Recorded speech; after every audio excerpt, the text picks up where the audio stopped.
Akala ko ba rally yung pinunta ng mga tao talaga dito para ipa-impeach si VP Sara. Pero bakit may mga paayuda at bakit may mga palista dito ngayon na nakikita tayo? Ayan o, Nako, although matalino na ang mga Pilipino. may mga paayuda at palista guys. Hala ka. Aray ko. Good evening mga kababayan. Ito pa rin ako si Vincent Tabige, no? So reaction video pa rin tayo ngayon dahil may matindi tayong nalaman. Grabe pala itong mga pinklawan at dilawan na ito. Naghakot na naman sa kanilang rally. Grabe, pag napanood nyo to talagang magugulat kayo. Grabe, nakakagulat ito. Talagang nabidyuhan sa akto ng sikat na vlogger. Grabe. Si Kuya Bok TV. Ayan. I-ano nyo ito subscribe nyo mga ka Duterte supporters. So panoorin natin. Akala ko ba rally yung pinunta ng mga tao talaga dito para ipa-impeach si VP Sara. Pero bakit may mga paayuda at bakit may mga palista dito ngayon na nakikita tayo? Ayan o, although Nako, matalino na ang mga Pilipino. may mga paayuda at palista guys. Hala ka. Aray ko. Ngayon na sige, okay lang na tumanggap pero alam ko ang nasa puso ng mga to. Pero yun nga no, nakakaawa pa rin kasi marami pa rin sa atin yung talagang gamit sa mga ganitong klase ng mga grupo para lang makapunta, makasama, para lang masabi na merong tao na sumama sa mga rally katulad nito na nire-recruit Grabe oh. or Ang haba ng pila guys. kinukuha Kita lamang nyo sa yung mga pila oh. gilid-gilid ng mga grupong ito. Ayan, ito yung mga kababayan nating walang kaalam-alam sa ipinaglalaban nila Tama. kaya sila ay hinugot dito or dinala dito sa ganitong klase ng mga rally. Totoo yan, mga kababayan. Walang alam to mga kababayan natin to, kaya nakakaawa. Kaya iba talagang kumakapit na lang para magkaroon sila ng pagkain, no? Pantawid. At yung iba naman ay iba naman yung natatanggap. So, yun yung realidad ngayon dito sa Pilipinas or yung mga grupong talagang walang ginawa kundi manggulo lamang at mas lalo pang pababain yung dignidad ng ating mga kababayan. Dito mapapansin yung mga kababayan, no? Halos lahat yan mga kabataan. Yung sa unahan na yan, yun yung mga aktibo talaga, yung mga akbayan. Grabe no. Pati mga kabataan ginamit na mga kababayan. Yan, yan yung mga aktibo pagdating sa mga ganitong klase ng mga magugulong rally. Yan mga yan. Yan, mga kabataan ho yan. Papansinin nyo, galing yan ng mga iba't ibang school dito sa Metro Manila, mga universidad, na tinuringan mo mga tinitingala no, ng mga ibang kabataan dahil nga sa pangalan ng kanilang universidad, pero ito yung ginagawa nila. Ayan, yan yung mga yun yung mga aktibo. Pero pansinin nyo, pagdating dito sa huling bahagi ng kanilang rally, niyang grupong yan, nandyan yung mga kawawang mga kababayan natin. Yan, ito na yung huli oh. Pansinin nyo mga kababayan, yung mga kababayan nating kawawa naman na walang kaalam-alam, hindi nila alam yung kanilang ipinaglalaban kung bakit sila nandito. Kung sa mga hinugot lang po no, sa gilid-gilid. Ayan, so isa lang ibig sabihin, talagang lehitimong hakot tong mga ganitong klase ng rally. Tama. Itong mga Hakot ganitong talaga klase yan. ng mga magugulong rally, mga kababayan. No? Yan. Siyempre, papatusin na to ng ating mga kababayan kasi nga may pagkain. O kaya naman, yung iba, alam nyo na kung ano yung binibigay, di ba?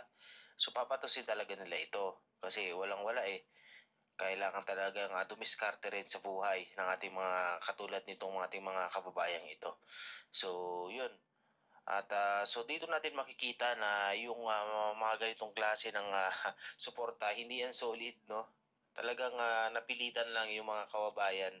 Yung mga nagasalita doon sa may tapat ng Senado, yun na yung mga aktibo, yung mga kabataan. Sabi nila, kabataan daw ang pag-asa ng bayan. Sa ngayon, parang hindi na natin yun nakikita dahil sa mga ganitong klase ng mga ginagawa ng mga yan, no? Nasalip na nagpo-focus sa mga academic nila sa mga school, nagpo-focus sa kanilang pag-aaral, nandito at nakikibaka dahil sa mga grupo ng mga leader, ng mga grupong nare-recruit sa mga ito. So ito yung ayaw nila sa mga Duterte kasi ayaw ng mga Duterte sa mga ganitong klase ng grupo. Sinisira ang utak ng mga kabataan kaya ayaw nila sa mga Duterte. Kaya gagawin nila ang lahat para lang mapatalsik si VP Sara Duterte, para lang mapaalis sa pwesto sa politika ang mga Duterte, which is hindi pa. So guys, nangyari nga pala ito nung trial no ng impeachment case ni VP Sara Duterte sa Senado nung ano yun, June 9 kung di ako nagkakamali. So ayun, tuloy natin. Papayag ang mas nakakaraming Pilipino. Hindi mas papayag ang majority ng sambayan ng Pilipino na gawin nila ito sa mga Duterte. Kaya naman mga kababayan ko, ano ang inyong reaksyon sa mga nakikita ninyo ngayon dito? Oo nga pala, maligayang araw ng kalayaan para sa ating lahat. Makibaka. Ano ba yung sinasabi nila? Yun ang sinasabi iba eh. Makibaka. Ano pa ba yun? Nalimutan ko na guys. Aray ko. Ngayong June 12, isang kalayaan na natatamasa natin dahil sa ating mga bayani. Sa ating mga bayani na nagsakripisyo ng kanilang buhay para lang alang-alang lang sa ating bansang Pilipinas, alang-alang sa kalayaan na tinatamasa natin ngayon ng bawat isa sa ating mga Pilipino. Pero minsan ito ay nababasag dahil sa mga hakbang na ginagawa ng iba nating leader na katulad na ginawa kay Tatay Digong na isinakripisyo ang lahat maging maganda lang ang ating Pilipinas. Pero anong ginawa nila? Pinagkanulo nila si Pangulong Rodrigo Roa Duterte sa mga dayuhang hindi naman nila alam kung ano ang ginawa talaga ng dating Pangulo sa ating bansa. Tama, tama. So yun yung mga ginawa ng ating bayani para lang makalaya sa mga dayuhan. Pero anong ginawa nila ngayon? Isinuko tayo sa dayuhan. Sinuko ang buong Pilipinas sa dayuhan, no? Kaya eto mga kabayan, kita-kita nyo naman, no? Ganyan, papayag ba kayo na ganito, no? Yan, napakagulo dito ngayon, ang mga grupong ito. So, comment down below kayo dyan mga kabayan kung ano yung reaction sa mga nangyayari ngayon dito. Naman sa bahaging ito, makikita ninyo, mayroon din pila. May mga nagpapalista. O para saan kaya itong mga lista na to? Kung Tay, totoo nga, rally grabe. talaga at pagsuporta yung Oh, pupuntahan bakit mo. may lista? 'Di ba? Kung rally ang pinunta nyo, bakit pa kayo naglilistahan? Para saan yan? Para saan yung listahan na yan? Hindi, wala akong ibang nakikitang ganyan, kundi nung time, or kahit hanggang ngayon, or kahit dun sa The Hague, Netherlands na lang, or kahit yung dito na mga kababayan natin nagkakaroon ng motorcade nung time na ipinakulong or pinahuli nila or kinidnap nila si Tatay Digong papuntang The Hague, Netherlands. Di ba? Yun na lang yung suporta ng Pilipino. Every or araw-araw nagkakaroon ng motorcade. Di ba? Nung birthday ni Tatay Digong, yun ang totoong suporta. Walang lista-lista dyan. Yes, tama, Lahat tama. may kanya-kanyang dalang pagkain, sakripisyo, pagod. Yun ang totoong suporta. Tapos ito sasabihin nila, ilang libo daw sila ngayon dito, parang wala pa nga 1,000 eh. So yan mga kabayan, comment down below kayo kung ano yung Patay, reaction wala sa pa mga daw to. palang 1,000 tapos naglistahan pa. Para saan ba yung listahan na yan?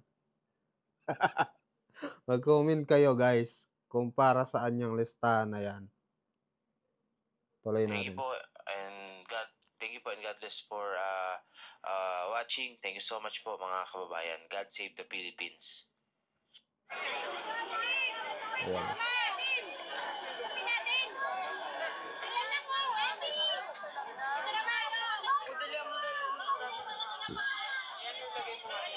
Kita nyo naman guys, oh. Mga batang-bata pa yung iba, oh. Anong alam niyan? 'Di ba?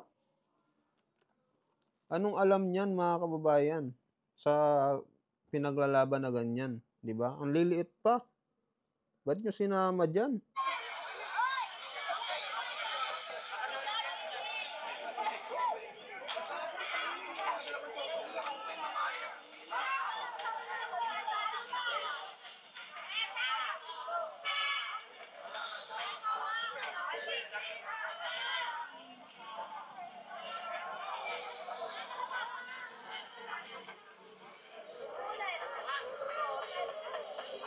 So ayun guys, mag-comment kayo.